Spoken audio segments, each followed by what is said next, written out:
I think you can start to get that picture of why we've gathered, who we've gathered in the room today. And I know, looking around, people I know in the room and people who I know by your registration, there's a representation of a really wide swathe of backgrounds, everything from aged care to digital founders of companies as well. My own background is in ecosystems and sort of those innovation and economic ecosystems. And you can start to hear that what we're building here is an ecosystem, a national ecosystem, an ecosystem of researchers and knowledge, but also an ecosystem of the programs that will help you get up and start to run with some of these ideas. Excuse me. I'm going to invite to the podium Professor Vincent McCauley. He's a digital health systems expert with academic status at Flinders University's College of Science and Engineering, dear to my heart. He is an adjunct research leader at the Flinders Digital Health Research Centre and an industry advisory lead at the Medical Device Research Institute. So he knows a thing or two about one or two of these pieces that we're pulling together into the pie.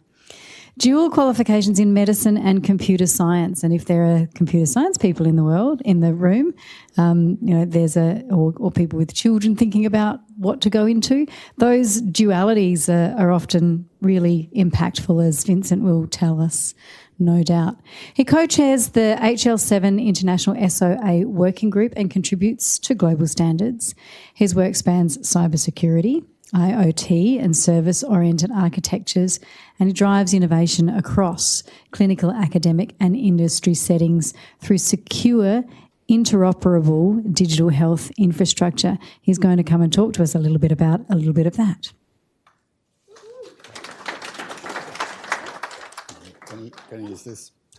Okay. Thank you very much for that. It's interesting highlighting the medicine and computer science. When I chose to do that 50 years ago, would you believe, there wasn't a computer in Prince Alfred, which was the area where I was working. And it wasn't until 6 years later, when I started working in the emergency department, that they had their first computer. So we've come a long way. Second year medicine, I got a job programming the first digital computer in the medical research area at Sydney University. And that had 8 kilobytes of memory and used paper tape for primary storage.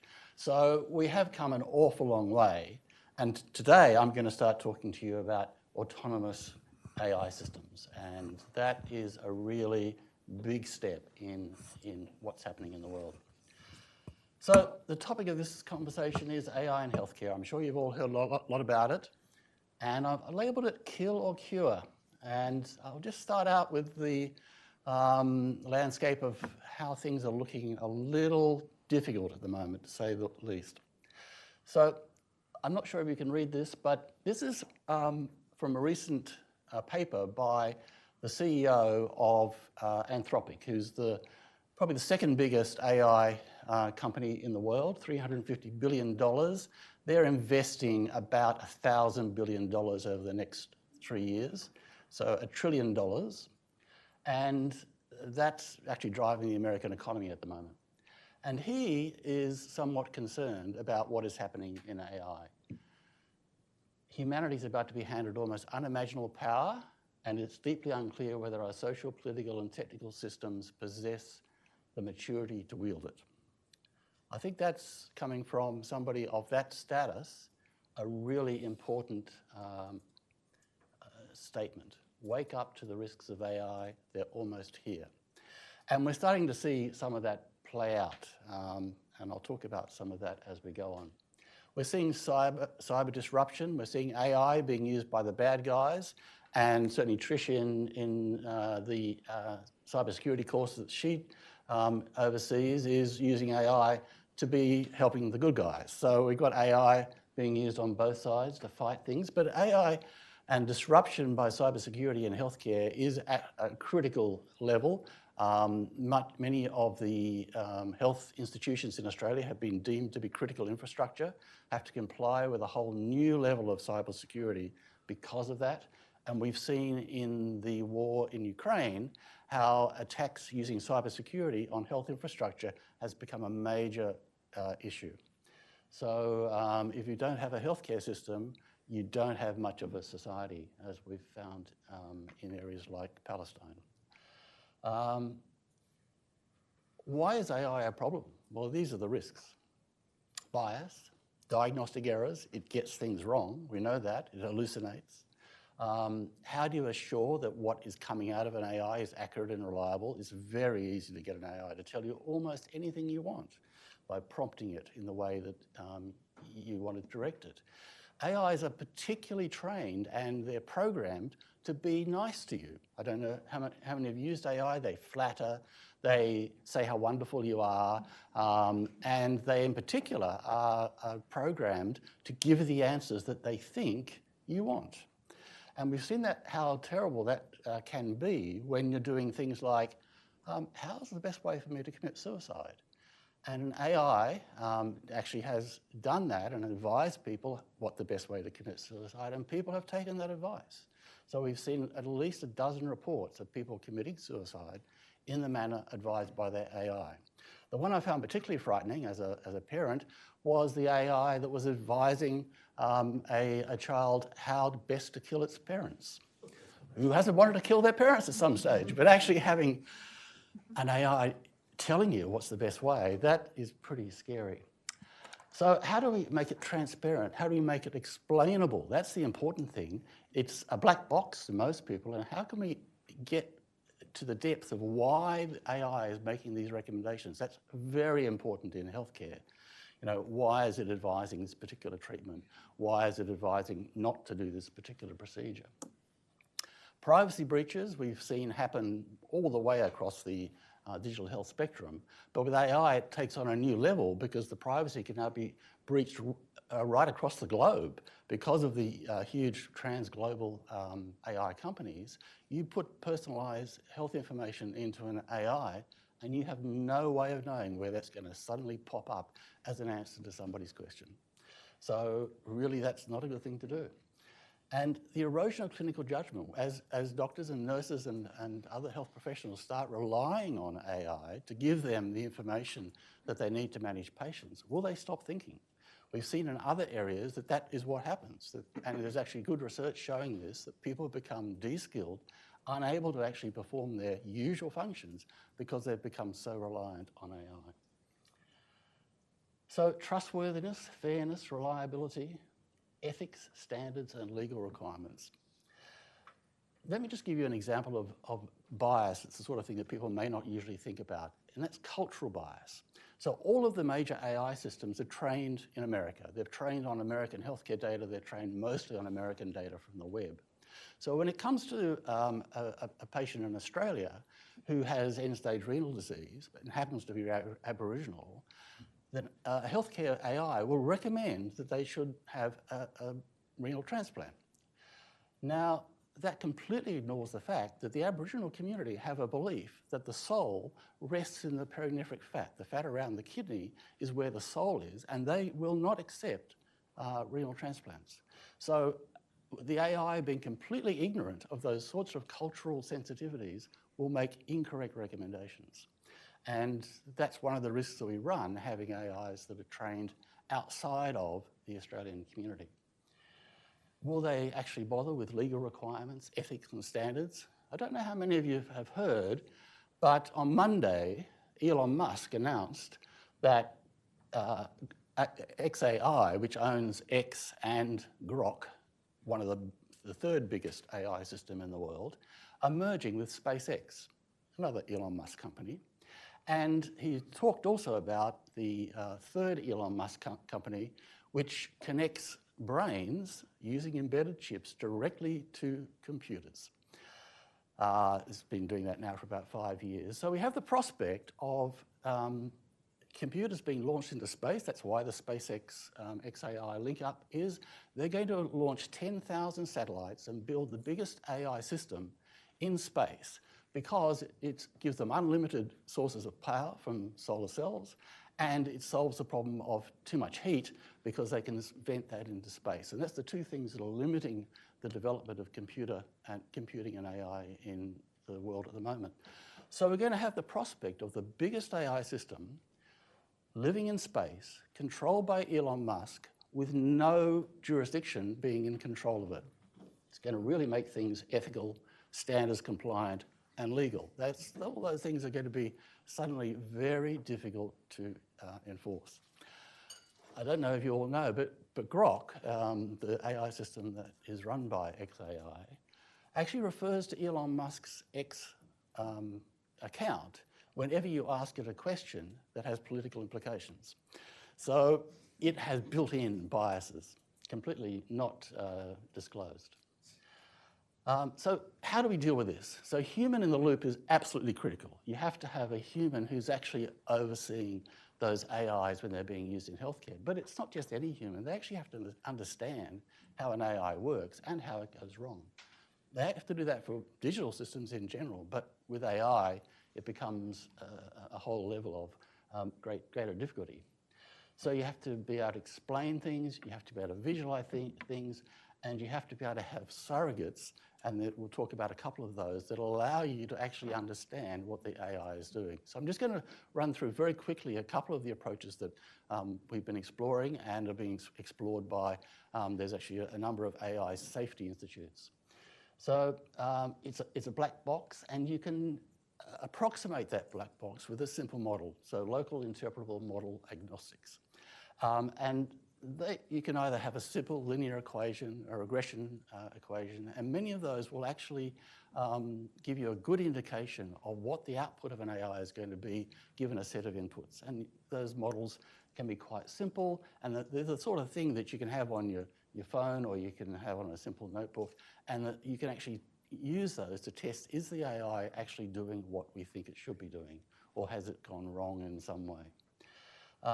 There's another technique called SHAP, which takes the idea of which inputs are actually important in determining the outputs of an AI. And by statistical modeling and statistical inputs, you can actually develop these graphs which show you which of the inputs is actually the most important in determining outputs. And surprisingly in medicine, it's often only one or two of the inputs that actually are of great significance, and the rest are just sort of noise. And that is quite surprising and often counterfactual to traditional medical teaching. And then there are partial dependency plots, which take a number of inputs and tell you what they're likely to do in terms of what output the AI will produce. The idea of these is that when you're deploying an AI in healthcare, you'll actually get this information from the manufacturer, and they will tell you, which things are important, which things aren't important, and provide some simple models that allow you to actually monitor whether the AI is doing what it's supposed to do, what it was trained to do. Because as we know, with AI systems, they learn. They don't necessarily tell you today what they told you yesterday, or even a minute ago. You put the same question into an AI system over time, and you'll get different answers. And in healthcare, that may not be what you want. So reliable built-in performance measures become actually absolutely critical, and getting those information from the manufacturers and having them regularly updated so that as the AIs learn, we have a better idea of whether they're actually learning correctly, whether they're still performing as they're supposed to, becomes absolutely critical. So, the cure. Well, everyone's realized that this is a problem. So the big AI companies have decided that they're going to launch health-specific AI systems. So January this year, Claude, which is Anthropic's AI, launched Claude Health. ChatGPT has launched ChatGPT Health. And these are systems that have actually been through testing in the US in terms of privacy. So they're supposed to respect patient privacy and not disclose personal information outside of the group of people that the patient has authorized. These are new systems. We haven't yet seen what the promise is actually being delivered. But they've invested $3.7 billion. This is big money. They're taking this very seriously.